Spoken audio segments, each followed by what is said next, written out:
order the August 14th planning board meeting, 2018. The minutes, you need to table them, I Paul? move that we table the minutes of July 24 and July 31. I'll second. All in favor? Aye. Opposed? None? Public comment? Okay, moving right along.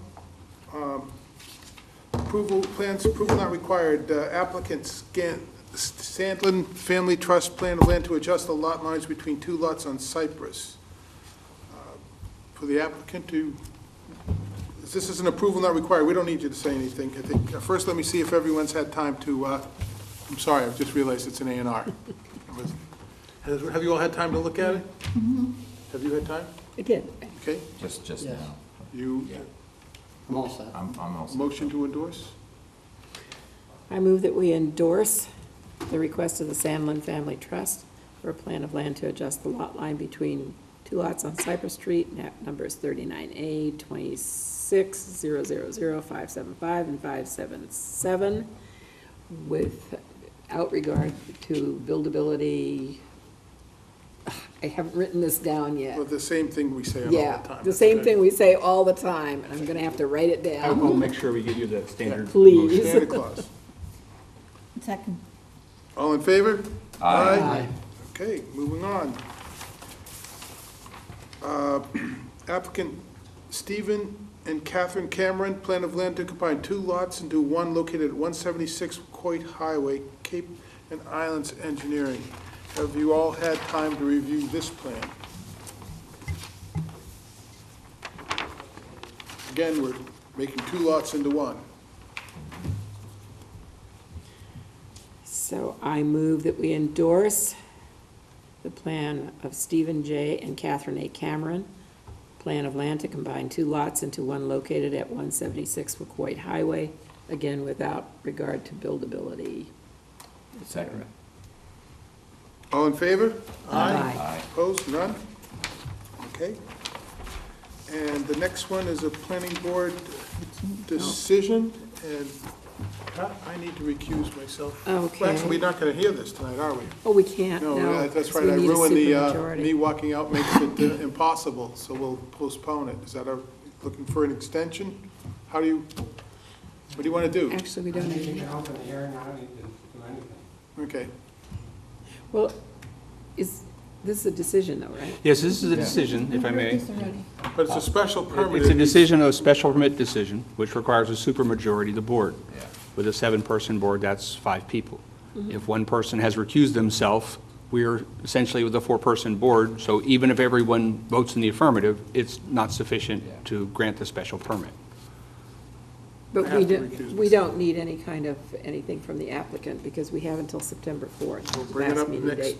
can we, So, next time bring we'll up have the this next on the meeting. agenda? Absolutely. It's, our next meeting is our August 28th one-item agenda, but I will add it to the agenda due to the time constraints. so we are simply postponing the decision which was scheduled tonight because of lack of Yes, we will add it to the supermajority. one agenda, now 2 agenda item on August 28th to discuss the recodification of the zoning bylaw.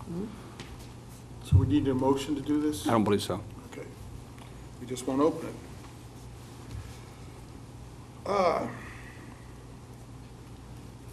Okay, planning board discussion. Tentative list of zoning articles for November 18th, 2018 town meeting. If I may, Mr. Chairman. Yes.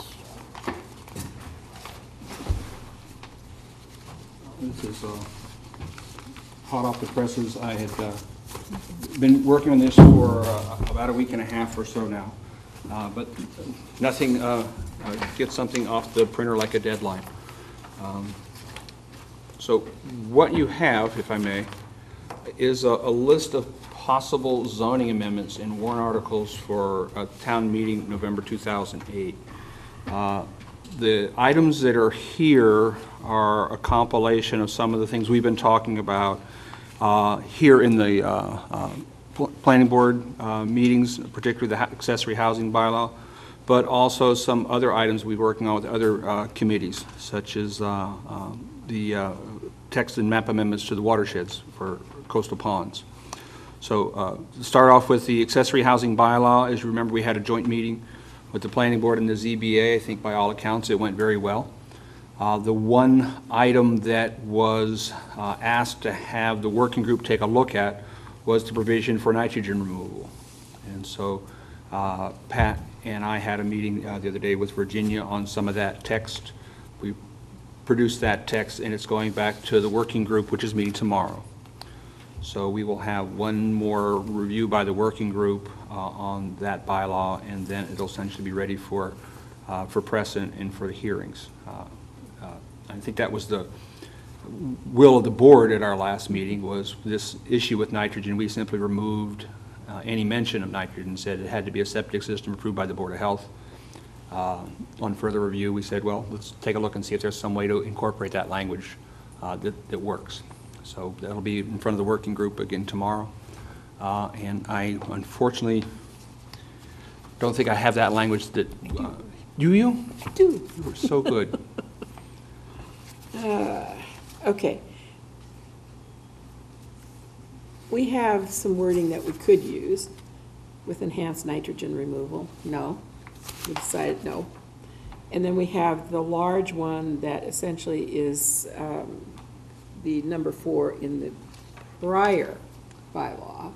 It goes back to, I think, the 2014 version of the bylaw. Yeah, it was prior to, let's see, it was prior to the 2017. The date here is, it says it was amended 2009, so that's possibly the date on it. What is now proposed is that we qualify it that has certification from the Massachusetts Department of Environmental Protection for general use for nitrogen reduction and is listed in the summary of innovative/alternative technologies approved for use in Massachusetts as amended, and is a technology providing a total nitrogen reduction of at least 50% as determined by Mass DEP. And the thought on this is the reduction of at least 50% gets it to the 19.5 milligrams per liter, which is the maximum that you can do under the state law. It's not telling you that you can't or shouldn't go lower. And so we decided that it is better to have something in there indicating that it really needs to be looked at, because there's about 30 years' worth of effort to keep these estuaries clean by limiting nitrogen going into them. So it's better to put something in there saying, hey, we don't want you to just say anything goes. We can say, you got to keep the nitrogen under control still. So that would be put in there. We anticipate. John, do you have any? The Board of Health agreed to that? The Board of Health was hoping, I'm speaking the chairman's statement, was hoping that the Water Quality Management Committee would put something in what they were doing so that it would shunt off the responsibility. And I don't think that's fair. I think it has to be in this bylaw. Virginia concurs, it has to be in this bylaw. I'm sorry, could you read again what triggers it, please? It's a What request that's being asked. It's basically, the Water Quality Group is asking us to keep some language in there discussing nitrogen. We tried to pass it off and just say anything that the Board of Health wanted because we didn't want to do it. And we're getting pushback that they want something affirmative in I need to put it in context. I think that's what John is looking Right, at. what triggers what? Okay, someone has these that are the right? requirements. It's under the requirements of our Okay. bylaw. And it's J, owners of properties in a coastal pond overlay district that want to increase beyond the density outlined in I can only do so provided that, 1, both the principal dwelling and accessory apartment are connected to the municipal sewer system, or 2, this is the way it read, an on-site septic system approved by the Board of Health is installed on the property. What we're proposing is that it be an on-site septic system that has certification from the Massachusetts Department of Environmental Protection for general use for nitrogen reduction and is listed in the summary of innovative/alternative Alternative Technologies approved for use in Massachusetts as amended, and is a technology providing a total nitrogen reduction of at least 50% as determined by Mass DEP. So we're acknowledging by this that you have to follow Massachusetts law.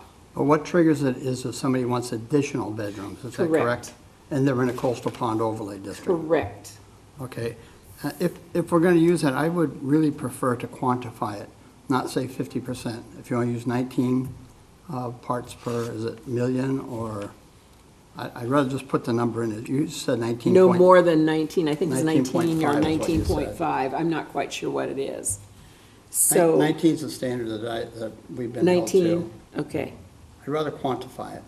I tend to agree with you, John, because that 50% is sort of weird.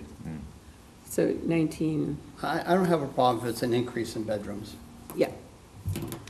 Okay, so I'll bring that to the meeting tomorrow. It's 5:30 to 6:30, just to cross the last T and dot the last I. I tried to pass it off to the Board of Health, make it their Well, job, and I they mean, kicked it back. I don't like it at all, but, Yeah. I mean, But you're okay with the 19? if it requires additional, if it's additional bedrooms triggers it. If it's a 4-bedroom house and it's going to remain 4 bedrooms, it won't trigger it. No. Okay? Tom? And while I haven't reviewed the list, I understand that the list from DEP is several pages long. So it's not as though there are a handful of systems they've recognized. They have a considerable list of, on this document that we referred to, DEP's. So I will have a chance to take a look at that at some point. But it's not like you get vanilla or chocolate as your flavors for this. There's an extensive list of those technologies. Would it be possible to find out what kind of costs we're making these people incur? We're going to vote on something that's math and numbers, and we don't know the cost involved with it. I suppose I could ask. Just a ballpark, Yeah. you know, I'm not, you know, are we asking them to do $50,000 or $20,000? It's going to depend, because the Virginia printed off the first page. Listed under here is certified for general use, composting toilets, recirculating sand filter. It just has to meet the quantity, the amount of nitrogen reduction. So there's, I don't know, what'd she say, something like 20 pages worth of, I'm probably overstating it, maybe 12 pages. She just didn't print them all off. There's still a cost involved. There is, Right, but it it'd be depends good to know upon what it is. what you choose, Well, arrange. okay? I just would, No, I wouldn't, you don't care about the cost? I don't care either. no, I mean, that's. I just don't know what it because is. Yeah, because there's so many options. Okay, I'll let it go. So- I'll let it go, it doesn't matter. I just wonder what everyone's thoughts were. Yeah. Fine, I'm good, I'll go along. The people who are on the water quality board, is that the right term? Yeah, Maybe we could find out what systems they have at their homes, and they would have an idea what they cost. They must have them at their homes. Not necessarily. Well, I would presume that they would. No, they'd have It's to very be in- important that everybody, They'd have to be in a watershed. well, who Area. isn't in a watershed? And by the way, the watershed that we're looking at for the change of it's called Recharge Areas of Coastal Ponds in Falmouth, and it's a 30-year-old mapping. So we just simply, at this point, want to bring the map up to date.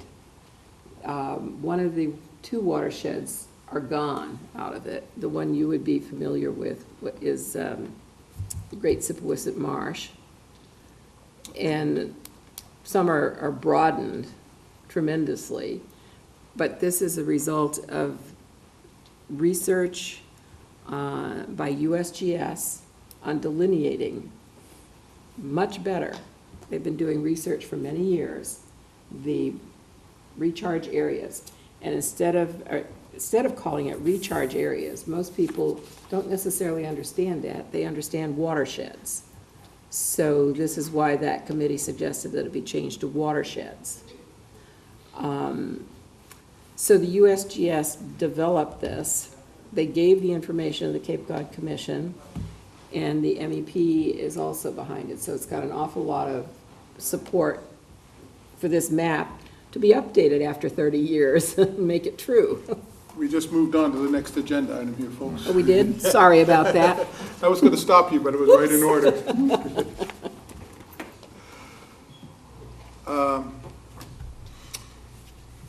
So we're just going to have a hearing on this map. It's going to require 2/3 vote. That's correct. So it'll be on our, what's the time, the agenda, the date for that? We are looking at probably the September 18th meeting. The schedule for town meeting is that the warrant closes on the 31st. The selectmen vote articles on, and execute a warrant on September 10th. So after September 10th, we'll have a pretty good idea what's acceptable to the selectmen as far as the things to put on the warrant. Our next meeting after that is the 11th, but that seems a bit quick to try to get something turned around. So we would look at opening those hearings on September 18th. And Tom, generally, the board is used to seeing the wording, and we discuss it, but this is a housekeeping issue more than anything else, so it's nothing complex. I think that the board would probably feel like it needs to discuss. Yeah, I'll be working with town council on the particular wording of these things to make sure it passes muster with them. This is my first, town meeting, so I have a lot of things to learn about how we do things to make sure that we're all simpatico with the Board of Selectmen, the moderator, and town council. We went over, I'm just saying it so the board hears it because we went over this and I'm not, And the next item is, we're going to touch on site plan review, clarifying the language of 240-192 regarding the 1,000 square feet or more of area. Yes, this is something we've had a discussion with the building commissioner. There's a couple things on here from discussion with the building commissioner. This particular one regarding currently the zoning bylaw says anything that's 1,000 square foot of floor area requires site plan approval, but doesn't necessarily cover the lot coverage issue. So we're looking at that language, modifying that language that says 1,000 square foot of gross floor area to 1,000 square foot of gross coverage, or something to that effect, is Rod Palmer and I have been talking about. But you'll refine the language. Absolutely. Okay.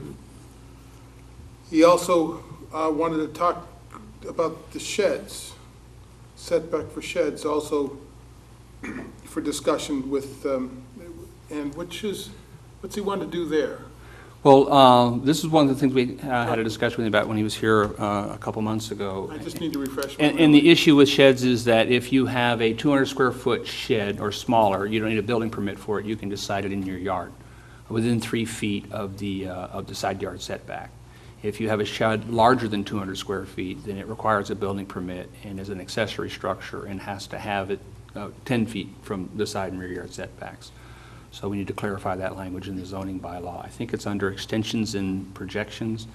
As I'm working through our bylaw and understanding where it's at, I'm looking for some of these pieces that we're talking about changing, and that's the one I haven't quite got nailed down yet. But Okay. that was his request to us. But we'll have a public hearing, and that, this is going to be, is this a zoning change, so 2/3 vote again, Correct. town meeting, so we'll have a full hearing and, okay. These are all things that are on the agenda. The next one is large scale, what? Definition of structure, 24213. We're going to have language on that. Yeah, once again, our definition of structure goes on at some length and has a lot of different examples in it, including swimming pools and tennis courts, but doesn't deal with solar arrays or things like that. So we're looking at clarifying that structure language to make sure that a solar array, whether it's ground mounted or affixed to a canopy over top of a parking area, is included as a structure. Okay, and we didn't do that one either. which one? The site plan verification. Yes, I just You did that. did?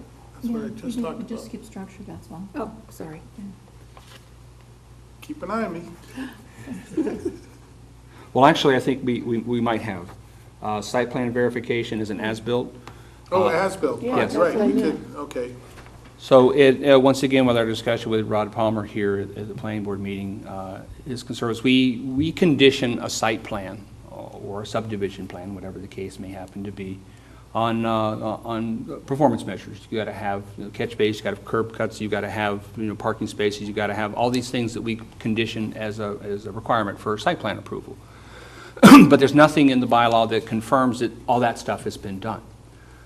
So what we were looking at is looking at amending the site plan review to essentially state, as we had this discussion with Rod, and I think Mike McGrath was here, and one of the local engineers chimed in on that, that at the end of the day, they should submit an as-built plan to us that we can verify that the conditions that have been imposed by the board have been actually put in place This is for commercial developments? for commercial developments. For subdivisions, we have an inspection process laid out in the subdivision regulations. So it would be comparable to something like that, where, So on a commercial site, they have to give an as-built for the structure, but not for the other items that you mentioned, the drainage and et cetera. correct. So And so When he was here, he talked about not being too specific, like how many plants did you put in and where they at, that type of thing, but the structures themselves, that's a good idea to know where they're at. Yeah, and I think Mr. McGrath's point was, I don't want you to ask me to certify that everything's been done per, but he would certify that the things that are required on the plan were, in fact, Sure. installed. Will we need to itemize it? Once again, I'm still in drafting mode. I just got a new bag of Pete's Dark Roast Coffee for next week. So I'll be burning the candle quite a bit next week, trying to get some of these things done. Thank you.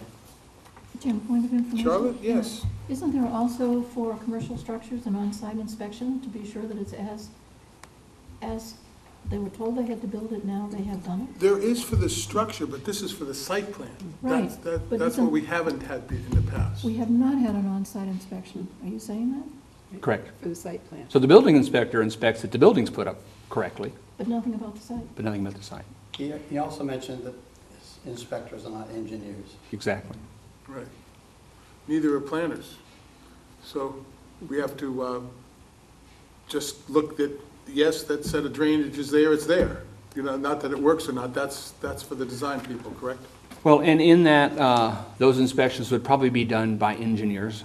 In the current protocol, it would be our engineering department out on the site reviewing that those things are put into place. But that dovetails into something else we want to talk about is Chapter 4453G, employment of outside consultants, which is a little further down the list on the backside. So we'll talk a bit We'll about. get there. We'll talk a bit about that. Charlotte, yes. Could I just say, as part of planning, accountability is always part of that. Right, I was talking about Right. engineering side. But yes, accountability is part of it, absolutely. So our engineers don't inspect it afterwards? There's no provision in our bylaw for such. Yet. And this is not uncommon. My previous day job, we had reams of things that were required to come in to ensure that we were approving something. But frankly, in most places, there's nothing on the back end to make sure that all those things have been done. See, I kind of just made the assumption, which is always wrong, that because they make the recommendations and for us and the builder, that they would therefore follow up on that, but I guess they don't. They do for roads, but not for. Yeah, I do it Yeah. on curb Yeah. cuts. I can tell you, I've Yeah. had many meetings with the engineers Yeah. on site And, about well, curb that's why I cuts. just assumed they also They're did it right for on it, everything they're else. right on it on the road, but they don't know if Yeah. they check the back drainage. Yeah, see, I I think- just thought since no, the they- roads are on the No, they do the plan, roads and the everything curb else cut, would- they're all over the front of the lot. Yeah. I've had, Yeah, numerous discussions with them, but yeah. this will be, I think we're gonna subcontract it out. We'll get to that point later. Sorry. All right.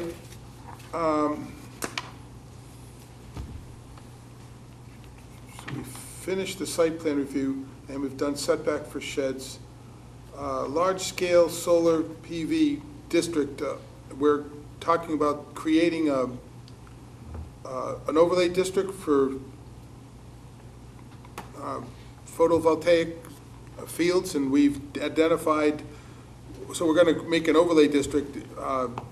Probably could be other areas, but in particular, we're looking at the corridor going up Gifford Street following the power lines up towards the landfill. There's one core of town where you don't have to cut down trees, and there's sand pits, and there's good places for it to go, so we're talking about creating an overlay So are district. we talking about all of Gifford Street or the Gifford Street? They're gonna create a section? map. No, They're gonna create a if I map. may, Mr. Chairman? Yeah. I recently asked Bob Shea, our very excellent GIS coordinator, to put together a zoning map for me of essentially the Gifford Street corridor, but underneath of it have the aerial photography. So you can see each piece of property, what its zone, where the bounds of the property are, and what the landforms are on it.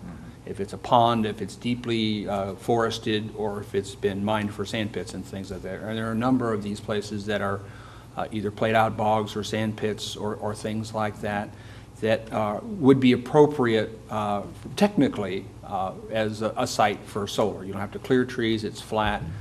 They're large enough to be able to put this in and properly screen it from the abutters and things like that.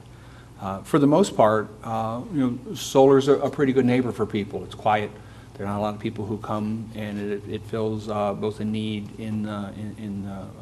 for more responsible power generation, and it also has benefits for folks who own property along the boundary. We get a number of calls from solar vendors who are looking at properties. We've had a number of inquiries about some property along that district as well.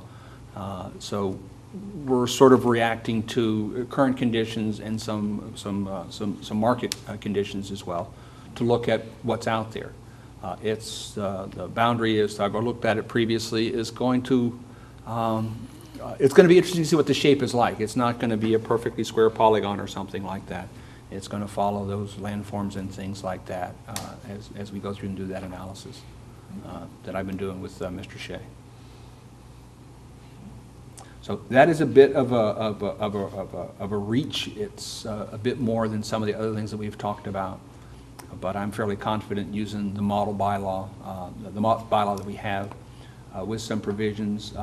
Massachusetts DOER has provisions for best practices for siting of solar, and it's about a 13, 14-page document or something like that with plain pictures and links and things like that. So we would look at incorporating some of those best practices from DOER for siting of solar as well. But we will have, this is just a list of things that are coming up. We're not having a formal discussion about this. We're going to have a hearing. People will talk, and then we'll listen to what they have to say, and then we can discuss it amongst ourselves. Yeah. It's just a notification. Yeah. We asked for this because Pat and I did, because there's so many things, town meeting's coming up, we have about 10 things that's got to be done, and I just wanted to make sure everyone was aware of the level. So if you're not going to be here the next couple of weeks, we can't have this happen again, because if we miss 2 people in the next few weeks, we could blow it for a town meeting. We won't have, we may not have to, anyways, just, something like that. Yeah, the important part of this too, aside from an overlay district, is we're proposing to put in decommissioning bonds too, so that it's just not going to be abandoned Right, in the yeah. future. Yeah. I think that's critical. Yeah. It was funny, I was thinking about that. I was looking through the Book of Falmouth, and it showed all what happens with all the salt works. They stopped working, and they just left them in place Yeah. till they rotted. Yeah. Well, they've done that with a number of wind farms. Yeah, so- they just left them, they just, our town has just Yeah. left them there, Yeah, and till people took them down because they needed the wood. yeah, yeah, That's how they got dismantled. yeah. Okay, then the next one is solar moratorium on, just as a stopgap method in case some of these other things above it weren't passed. If in fact 1 or 2 of these things are passed up above, it'll be withdrawn. I would like to at least discuss it. We're not tonight, but I want to have a discussion on it, because I'm concerned if we're not going to clean up some of these things, that we may lose control of it. So we'll just leave that for discussion. And I think that's good incentive for people that do want to speak to this issue to get to these hearings so that they know that we are trying to address this without having to do a moratorium, but we do need to address this. Okay? And there are probably the most amazing, well, not amazing, but enlightening thing for me is there's no zoning bylaw changes coming out of the Falmouth zoning bylaw recodification for town meeting. So it's really language. So it's nothing that needs warrant articles, is that correct? That is correct. More than periods and commas? like the first Well, round? actually, if you want to delve into that for a couple moments while we're on the subject, I have another memo regarding the zoning bylaw recodification. In the discussions that I've had with folks, there's been a lot of people with various different expectations, me included, as to what is the product that we're working on, what is coming out of this venture that we've been putting together. So, if I may, Mr. Chairman, as the memo says, recently we did a contract extension with what we call Bob and Brian for the recodification that we've been working on. At that point was the first time I actually saw the full scope of work that was being proposed for the zoning bylaw, so I had a better understanding of what we were working on. So I put together this memo and clarified it with our consultants as to what we are moving forward with. This is a memo that I'll be sending to the Zoning Board of Appeals as well, that basically discusses the scope of the project. The recodification, it includes reorganization, renumbering, and redesign. There's also a section on nonconformity, a new definition section is being put together, use tables, and a zoning diagnostic. So what we're going to see on the 28th isn't a fully rewritten zoning bylaw. That is still in the process as they move forward with that. So at the meeting of the 28th, the consultants will present drafts of the reorganized and redesigned articles and uses district section, the definition section, and the non-conforming use and structures and lots section. Over the fall until the end of the calendar year, the consultants will be working with the town on the following, based on the town boards and staff comments of the products that we are going to see on the 28th. Redrafts of that use section and the definitions and non-conforming section. From that feedback from the town, they're able to move forward with cleaning up some of the other language in the bylaw to make sure they're on the right task. So if these tasks that are listed above, the submission to the town of the zoning diagnostic, which is basically pointing out all the issues with the bylaw. As I pointed out, there's 173 references to signs in the bylaw. And if you just, and the signs aren't in the zoning bylaw anymore, they're in the general bylaw. So if you just deleted the 173 references to signs, I kind of equate it to a sweater. You're like, pull a thread on a sweater.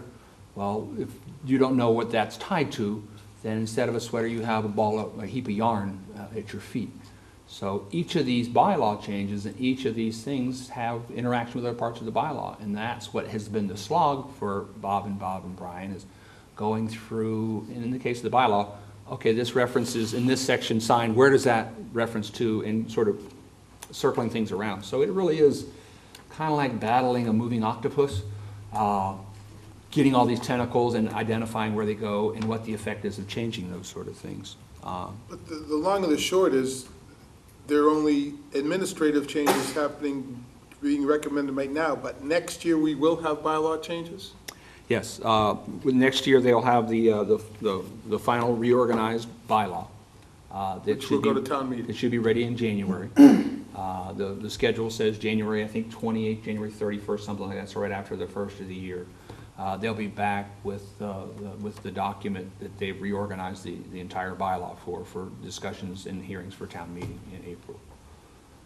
Now, these are not, there are some policy decisions that the board will have to make beyond those sort of changes, but we're not like going to come back with a rewritten zoning bylaw with multifamily housing in it, which I know is very passionate and very near and dear to Charlotte and others. It's mentioned several times in the existing zoning bylaw. Mm-hmm. So we are not going to have a brand new bylaw for multifamily in the Davis Straits out of this. That's another process, another product that we'll have to put together. This is sort of cleaning up the shop that we have, getting rid of those conflicting, those things that have been usurped by case law or state statutes and things like that, and getting rid of a lot of the conflicts that are in the bylaw.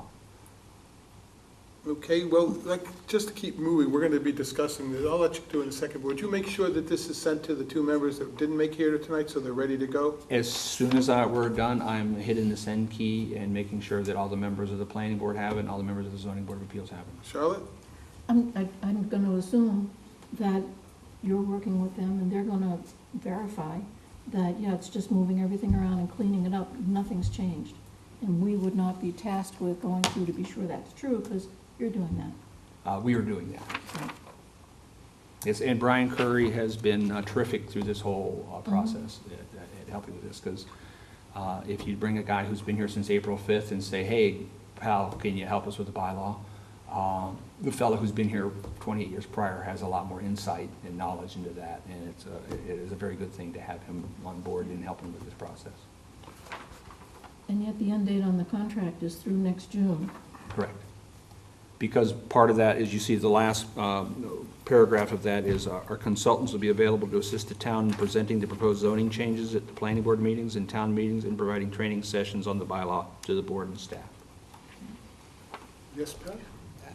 I'm curious about the reorganization, because we have a lot of inconsistencies within the bylaws, because it's difficult to try to find all the interrelatedness. Is the new structuring being done partly also to make it easier to not initiate conflicts when we start changing and adding bylaws? Do you have any idea about Well, that? when we change or add bylaws, we'll still have to go through that practice to make sure that we're not changing something that's going to have a conflict with something else, but we'll at least have a clean slate when we Okay. start that process. Okay, thank you. Okay. And then, Tom, I'll allow, because it's really, you've been working on this, would you pick up the next one, 53G? Yes. Outside employment of consultants? So, Massachusetts General Law, Chapter 44, Section 53G allows the employment of outside consultants to work with the town. This is a bylaw or a statute that basically is used to benefit the Board of Health, Board of Appeals, Conservation Commission, Historic Commissions, and the Board of Selectmen. Where if you have a project that is sort of beyond the scope of your abilities to review, you can hire an outside consultant. And how the process works is, we would, if the provisions of 43G are approved at town meeting, we would go out with an RFP to solicit engineering companies that would be willing to do work for the town of Falmouth as a consultant in reviewing these things.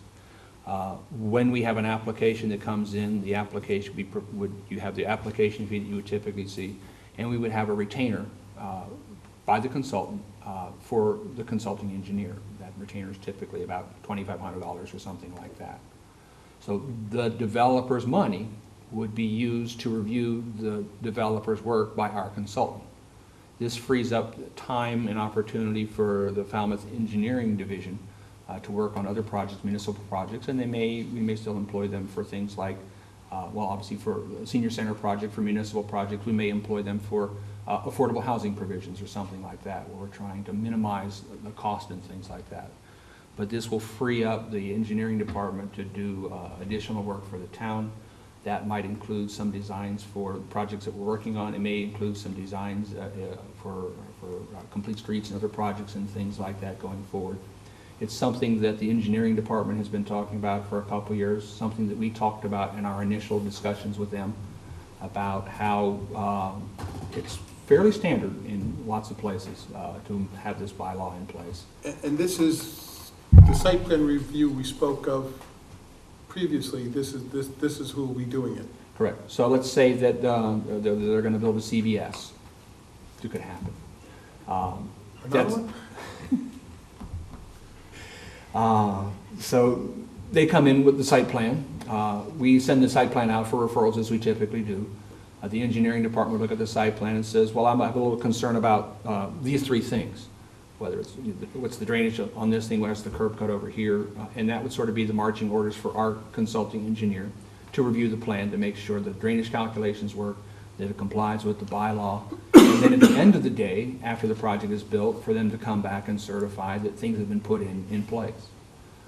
We have used this previously, and I like a chain of custody where the person who reviews the project is the person who does the inspections at the end of the day. Because if you're the consulting engineer and says the drainage on this is going to work based on what I've reviewed, and they put it in and the drainage isn't working, we can look at our consultant and say, why isn't that happening? So there is accountability from the start to finish to make sure that the project's installed right, properly vetted and reviewed. And essentially, we've been underwriting the cost of private development with our engineering department for years and years. And some people might say, well, that's a good idea, but there's probably better uses for our engineering department, our engineering division, than being that sort of private sector reviewer for projects like this. Yes, Pat? This is a fee, like any other fee that's charged. Where would it reside? Because we have fees for the planning. Would this be engineering? No, there's individual accounts. So you set up a consulting account, and let's say CVS number 14 is the project. So we have a project CVS number 14. The official $2,500 comes into that account. We bill out of that account. They collect interest. So if the project goes on for a year through the review and things like that, and we have a balance of $900 in the account at the end, we give them back their $900 plus the interest that it incurs. I don't expect anybody to get rich on the interest from the money being in the bank for 9 months, but it's a separate accounting structure where that money goes in and goes back out plus interest to the developer. Yeah, that's not what I referred to, because I know we have before the board, remember, we had to approve fee structure for certain things that they bring before the board. So this wouldn't be a fee structure that would be within the planning board. We're saying probably about $2,500. Would it be a fee structure then? Does engineering have its own fee structures that they charge for certain services that they give to individuals? The only time that our engineering department charges for inspectors is to go out for a second inspection on something that didn't pass the first time. But the protocol for adopting this is to have rules in place for how you go about running those fees. And essentially, how it works in practice is, let's say that Bob's Engineering is one of our consultants. We give them the plans and the drainage calcs, and they look at it and say, yeah, I estimate it's going to cost us about $3,000 to review this project for you. So we have a $2,500 retainer. We get the proposal back and tell the applicant, well, it looks like it's going to be about $3,000 to review the project. So the project is fully funded, and we can let our consultant move forward. One of the things about design review is sometimes you point out 6 things that need to be fixed, and the applicant will sometimes address all 6 of them, or say, 4 of them are important, those other 2 not so important. I'm not even going to deal with those. But when we get that review back, we ask, well, what about these other 2 items? And if they didn't review them and the board's comfortable with them not reviewing them, then they're fine to go. But if not, that's not necessarily part of what the applicant or what the engineer envisioned.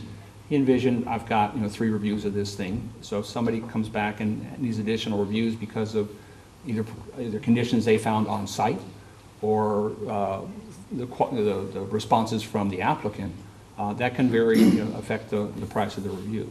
But the function will be that they'll put up the money up front, the applicant will put up the money as a deposit, a refundable deposit against the fees that our engineering fees charge on it. And they will not get a certificate of occupancy until we have this final inspection. Okay, where does the trigger to require this reside? When we do a site plan review? When we do a site plan review, or there's a 40B development, or conservation needs a soil scientist that they don't have on staff. It's not just us, it's That's why I was wondering, Yeah. where. Yeah. So 4453G applies to the boards of appeals, planning boards, conservation commission, board of health, historic commission, and board of selectmen. So any of those can trigger? all the other boards do it already, and we haven't done it yet. Okay. Say this is a common practice, both in zoning and conservation, for outside consultants all the time. What we've been doing is allowing our town engineers to do Okay. it. And so that's the change Thank you. that's going on, right? All the other boards do it all the time. It's getting through this thickhead now. Right, okay. It's really nothing new. It's a practice that we're gonna take advantage of. Yeah. It's a law that's been in the books, yes, Sean? Would this tend to streamline the process for the developers? It depends on how responsive the developer is to the review. I think some of the developers just like it left alone, walked away, and you just say they did it, but that's why that's not a good thing. It's checking on everybody. It's adding to the oversight. It's adding to the oversight. Your answer to your question is no, it won't be a streamline. It's adding to it. A little bit. It's another step. Well, currently we got Scott Schluter, who does fabulous work. He's the guy in the engineering department that's doing the engineering work for the town as well as these reviews. So having, a full-service engineering firm that can review drainage, traffic circulation, and things like that may streamline the process a bit. But for the most part, it's about accountability and sort of closing up the loop on making sure that we get good projects. And it's employed in, well, every place that I'm familiar with. So I have a question when you Go get a ahead. chance. All right. Yes, go ahead, John. So earlier, we talked about a provision where the applicant has to provide a certified as-built for the drainage structures, curb, et cetera, et cetera. If we're gonna require that, then why do we need this too? Seems like we're doubling down here. Well, in the case of a site plan, our consulting engineer would be reviewing the site plan to make sure it complies with drainage and circulation. And at the end of the day, he would get the as-built plan and he'd look and say, yeah, all that stuff that they put in are all the things that I reviewed and inspected, and it's all complete. A consultant would do that? Is that what you're saying, Tom? Yeah, under this scenario, because as I said, I like that chain of command, that the person who reviewed the plan was the person who's there for the inspection, and the person who certifies that everything works at the end. So it would be that. But that's a licensed engineer. I mean, I can't imagine that they would put the name on and stamp something that's not correct. I wouldn't think so. But this says we're gonna also impose a consultant to double check with the engineer. I think, unless I have it wrong, Unless John, I'm misunderstanding. I think you are. I think that the engineer designs it. And this is after it's done, the engineer doesn't come back and certify that all the drainage work is done. They do it. Well, I understand, currently that's not the way it operates, but on the first page, we're talking about requiring a certified as-built, which is what the engineer that designed the project would provide. So if we're gonna So have you're saying that, that's a why- double hit? Well, why do we need a consultant to inspect the certified engineer's plan? Unless we think the engineer's gonna be not truthful. Well, I think it's more of a peer review than a lie detector. There's a lot that goes into engineering review, and there's a lot that goes into a project when it's being done, value engineering. Did someone value engineer out some of those things that were required as part of the conditions of the development? So it's just, from my perspective, it's just closing the loop on what we But John's started. point is, I think he's right.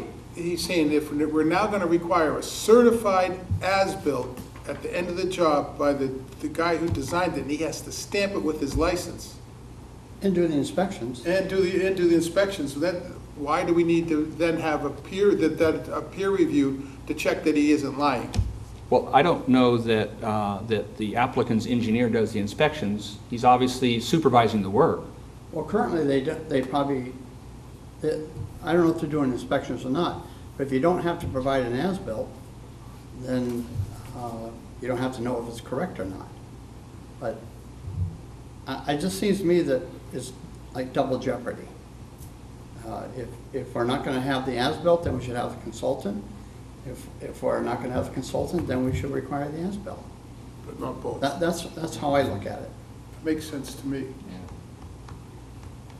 Maybe there's a project I can't picture, but these engineers are pretty astute. And when they come out and check your project, it had better be correct. Are we gonna be having a hearing on this article? It's not a zoning article, so it's not required, but we can certainly have a discussion about it. as part of the hearings that we're having at the first town meeting. If I may, I'll just give an example. I'm putting a new road in, I just put the road in. So all through the process of putting the road in, the design engineer came to the site and inspected virtually every phase of it. The thickness of the dense grade for the road, the drainage, he did all the calculations also. And also, then the town's engineer, Mr. Sluter, and his companion came out and did the same inspections for the town.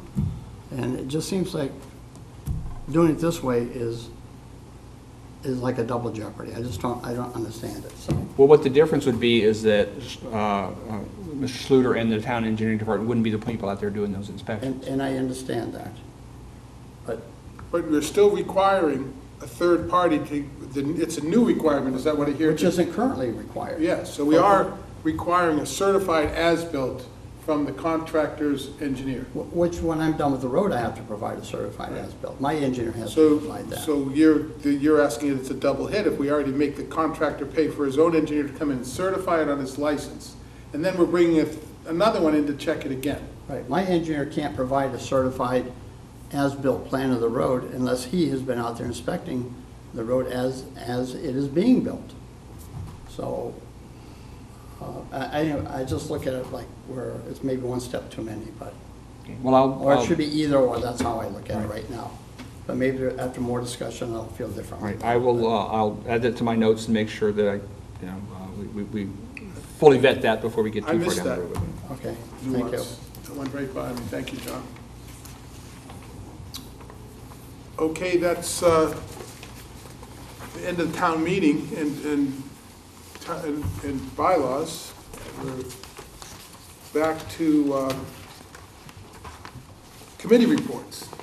I think, Pat, you've already covered the accessory apartment bylaw heavily.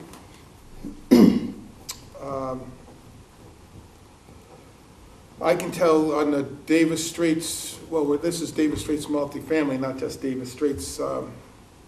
Charlotte, do you have some comments on the multifamily for Davis Straits, some of the ideas of what's happening there? Well, we're moving along on it. Pat and I have talked, you and I have talked. We're meeting with Tom next week. We've requested information from the Cape Cod Commission on whether or not they have any model bylaws they might share with us. They gave us some time ago what amounts to a model bylaw for this because it mentions multifamily construction within the area called village-style developments for Barnstable County. And it's really almost form-based zoning, actually. But so it kind of merges the two, but it talks about multifamily building in it.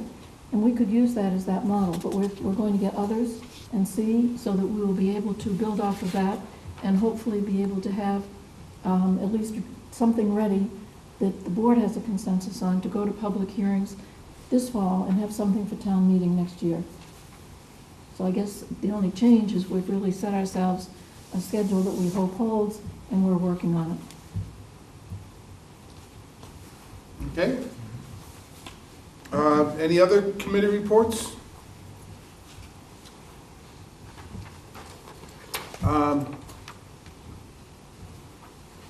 I have something, but it's going to come up under future agenda items, so I'll just wait till then.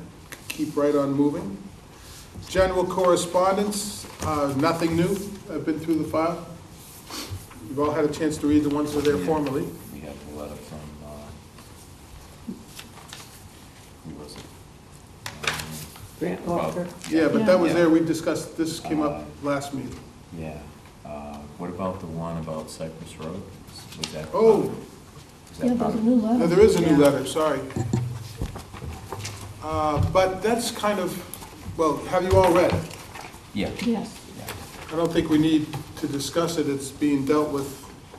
All right, and you do have an email that I sent out earlier this afternoon, and I do have hard copies of the memo regarding responding to the complaint and what we're doing in-house to address that. So it's being dealt with. That's in here? No, I read the So letter. that is my, This is the response to the yeah, that's letter. the memo that I sent out via email earlier this afternoon. No. I'm getting it by email, I got it, Yeah. yeah. see it then. And so essentially, this goes back to what the inspection regime is required for a subdivision, and some of those inspections weren't done.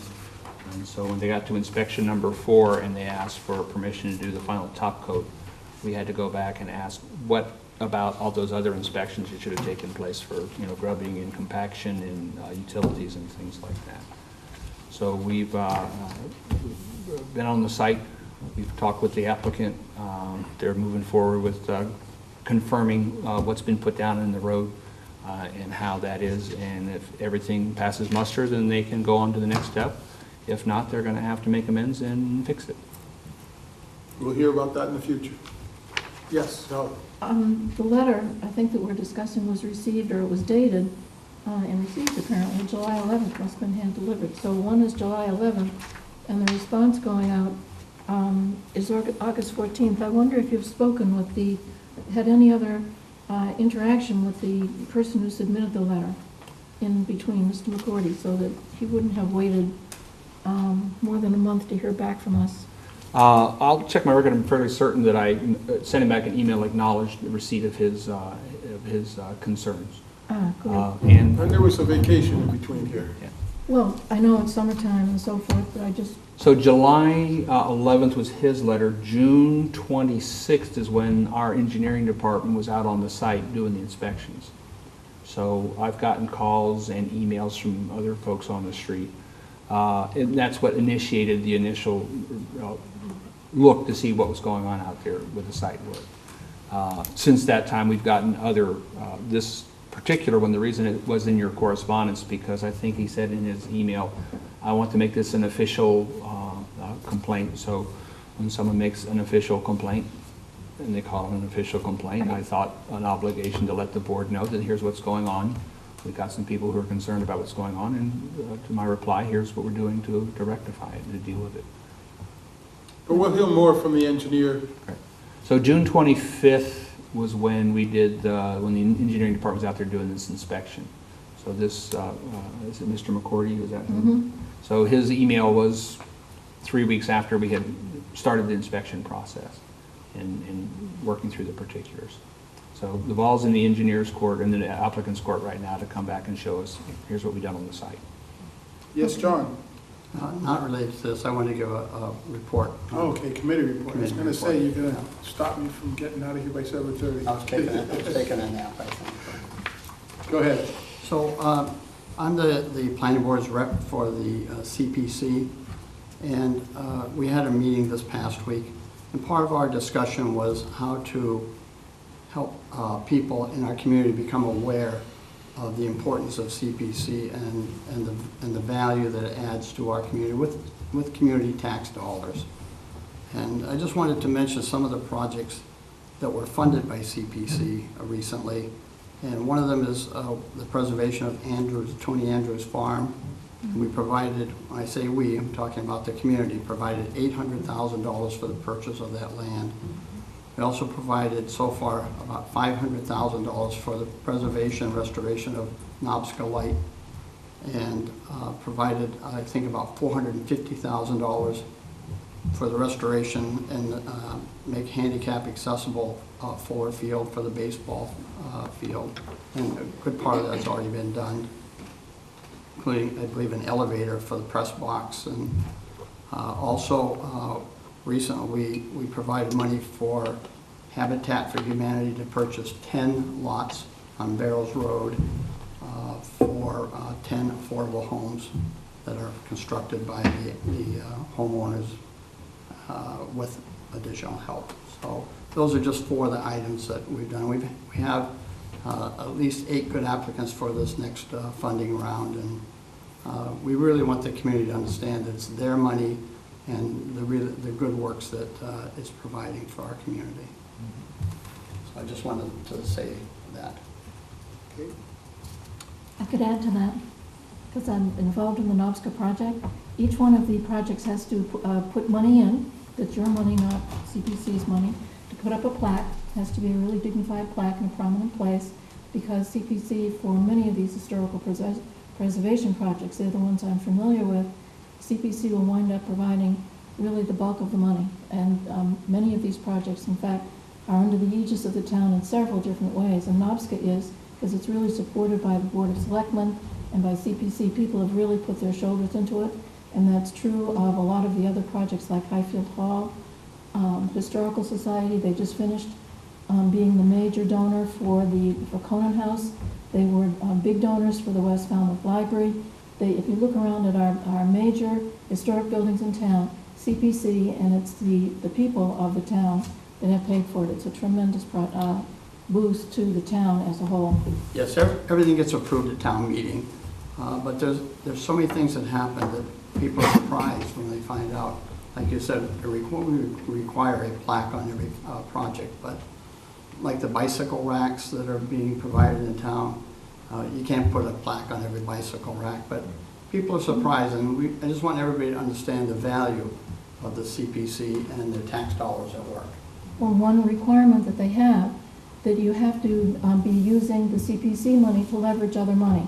So that state money, very frequently, they want to know, well, where'd you get the rest of the money? And you have to have it already or they won't give you any. Say, CPC gave us the money. And when you go to apply to private foundations, there it is. You're being supported by your community, and it helps you get the rest of the money. I think Tom wanted to add something. No, just that the funding for CPC is through the registry and for fees that are collected for recording of documents and closings and things like that. What do they got, it used to be called the land bank, what do they actually refer to it now, that tax they put on it? When they passed the law 10 or 15 years ago, it was called. It's on your real estate tax bill. It's a community preservation Is it a surcharge. 3%?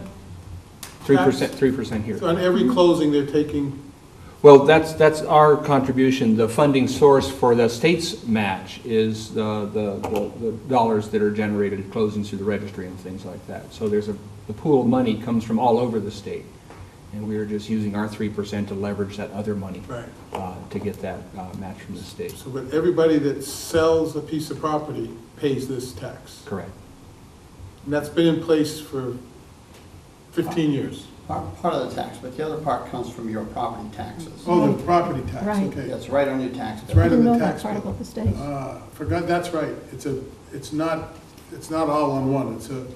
It's divided between both places. But anyways, it's a tax that's already in place. Correct. And this is just how we're spending it. And We're not doing any new taxes here. investing it. Well, there were people who tell you it's not a tax, it's a surcharge. But it's a surcharge on your tax bill. The same check pays for both. Increases your taxes one way or the other. But it's already done. We're not voting for that. That's already in place, has been for a long time. I just want to give a quick update No. on the CPC. I just want to make it clear, we're not taxing anybody or creating any new revenue. We're just reporting on how it's being spent, invested, Invested. excuse me. Future agenda items, I have one that I'm looking forward to, I've been practicing, I would like to give this board a short presentation on form-based zoning, form-based code, I mean. I have a PowerPoint presentation, it's only about 10 minutes long, and I just thought it'd be helpful if we're all using the same language. In particular, the newspaper said we should do it. But they're not even here to report on it, but whatever. And would you like that on the agenda for September 11th or I'm September ready 18th? when the agenda's ready. Okay. So you can fit it in where it needs to be. I'm not in a hurry, but just to get it done. Pat? The water and wastewater element of the local comprehensive plan, we had a good bit of review on that and sent the review document out to parties to comment on it. And we've received absolutely no comments. That was probably 2 months ago, so I'm assuming everybody's fine with it. To finalize the updating of it, we voted as the board. So at some point very soon, whenever, again, just to bring it before the board, see if you have any final comments on it. And then we will vote the changes, the update changes, and then that can replace the water and wastewater element of it that currently is in place. I also have a concern about what I see here. We don't have the ability to show any plans up that the projection's gone away, but it's not, is it hooked up? I don't see a projector. Well, this one, I think they might have just moved it out of the way because they were doing this work. Like I said, I didn't come down during the day. But as our policy, we require our applicants to bring PDFs and we show them so everyone at home should see them. We had a couple, we didn't have anything but these A&Rs, so that's probably okay, but will that be ready for our next If meeting? we don't have a projector on the ceiling, those wires are still got wire nuts on them, next week, I'll make sure that's on the front side of the Okay, platform. And it's- that's the point I wanted to have. We need to have the backup if that's not done, We'll do. because I think that's real important. Any other agenda items anyone has? Any thoughts? We're always going to keep the ones we have, Davis Straits multifamily staying on the Yep. agenda. And committee The reports. committee reports are staying on the agenda, so that usually opens the door for whatever else work on. Tom? I did want to talk about the conversation that Mr. Fox and I had earlier this week about the Affordable Housing Committee as part of the housing production plan would like to meet with us. And so we are looking at that September 18th date. We talked about meeting on the second and fourth Tuesdays. For those people who are sharp with their calendars, you realize the 18th is not the second or the fourth. So we're looking at adding an extra meeting in September to deal with those, with the request from the Affordable Housing Committee and the Housing Production Plan. So that's a meeting that we would be looking at adding to the planning board's schedule for September. And we could possibly incorporate some other things such as the form-based code or some of the other discussions, or potentially opening for those zoning bylaws. So I'm kind of monitoring how the workflow comes in. So 3 meetings in September, tentatively scheduled. Get your rest. I have no problem with the next meeting. So that's when we'll be discussing these, what we discussed tonight. I am. On one of those 3 meetings, yeah. I'm Are we gonna do them, I guess, what I'm asking is, from this document, the possible zoning bylaw amendments and warrant articles, are we gonna do them over again as a hearing? Yes. Individually or as a whole? Well, it's been my practice that we do a hearing notice for zoning articles, and we take them in order off the list. Okay. So we would have a Might hearing be the same for. night, but it's going to be Yeah, individual. I'm going to make up a number. We'll have a hearing notice that has 4 different zoning articles on it, and we would take them in order and in substance, because frankly, right now, I'm just making sure that we're all on the same page as what's moving forward with town meeting, what I've been discussing. So with boards and committees and things like that, so we're all on the same page as to what we're looking forward to going forward with. So we put together a memo for the selectmen to say, these are the things we'd like to see on the warrant. I'm not just some guy writing memos that says, these are the things I'd like to see on the warrant, because that's not my role. The reason I ask is that I'm just wondering if the large-scale solar thing should be its own separate hearing. Well, because we open a hearing on one night doesn't mean we have to close it. Yeah. And I would venture to say that we open the hearing for zoning articles, and it'll probably go over a couple different meetings. I think that's pretty typical. There are very few things that are, in my experience, that have been slam dunks, and everybody's like, yeah, well, we're down with that. I guess a future agenda that I'd like to revisit is the transportation element. I really want to promote things, until we get a transportation committee, I want to keep hopping on certain things. Was the letter sent to the selectmen? It has not, because we talked about a transportation committee, and I've been trying to find out, and we put together some things, what the transportation committee actually was or is. Because I think in that letter, we should have some meat to it to say the transportation committee as was previously formed. There's been a couple different versions of it. Because the notice, I saw a notice today of all the empty committees there are in town, Yeah. and transportation wasn't even listed on it. Yeah. The selectmen, was it posted on the website? It's posted, and I saw a notice, came out today, posted on the town's website of all the vacant seats on every board in town, Yeah. and transportation was not even mentioned. And that's why I'm trying to find out what is the transportation committee and what was their charge, so I fully understand. So that's, one of those things that as I'm trying to get things done, it's percolating in the background, but I haven't had a chance to finish that and draft the letter. Because it's critical. There's no way we can even talk about doing some of the changes in zoning we're talking about for Davis Straits if we're not dealing with transportation at the exact same time. Right, and another thing too is, this kind of came as part of a discussion at home where we saw a bunch of out-of-state plates turned away at the beaches because they couldn't get into the lots.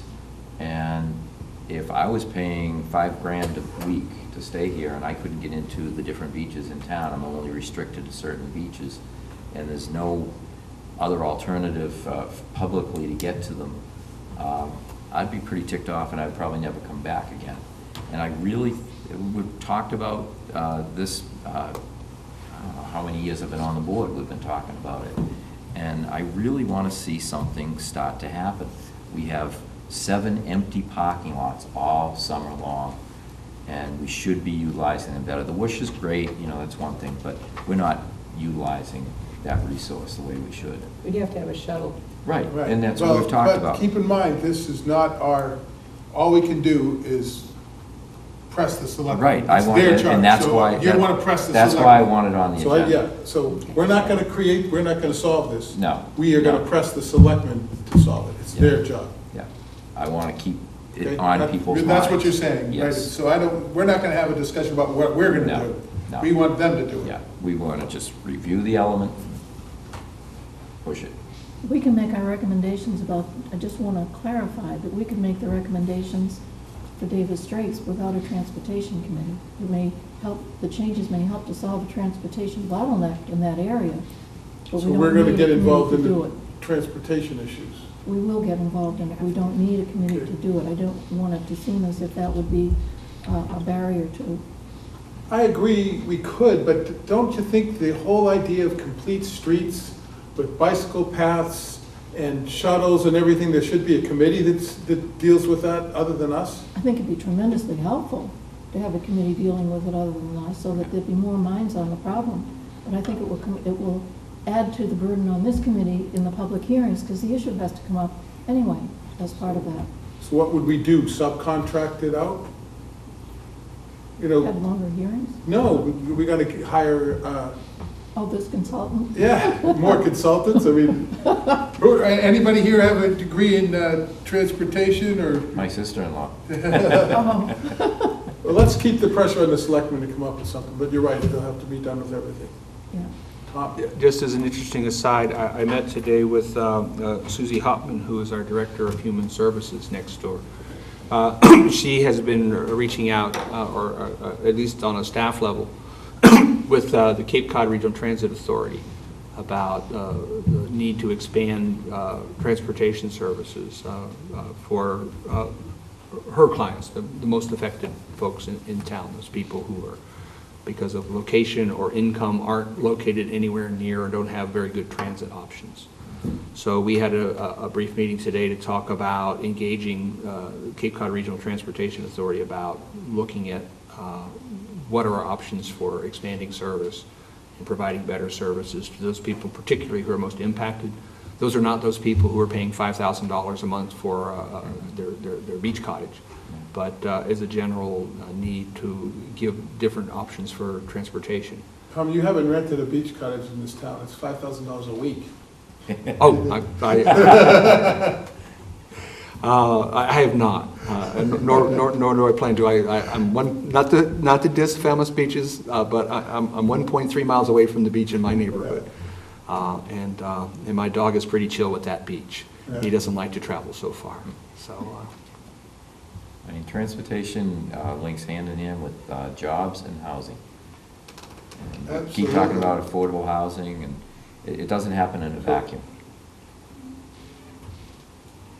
Okay, let's get that letter out and get a response from them. Yes, sir, I'll pick up my game. And I've been if we remiss. can, and if it doesn't happen, maybe we just start showing up at their meetings on the public comment and Yeah. enforce the issue, Yeah, okay? okay.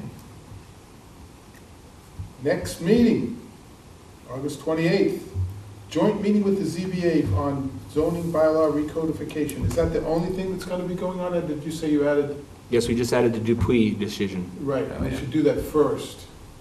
We'll Tell the zoning folks to come a few minutes later. They don't need to be there, we'll just get that out of the way.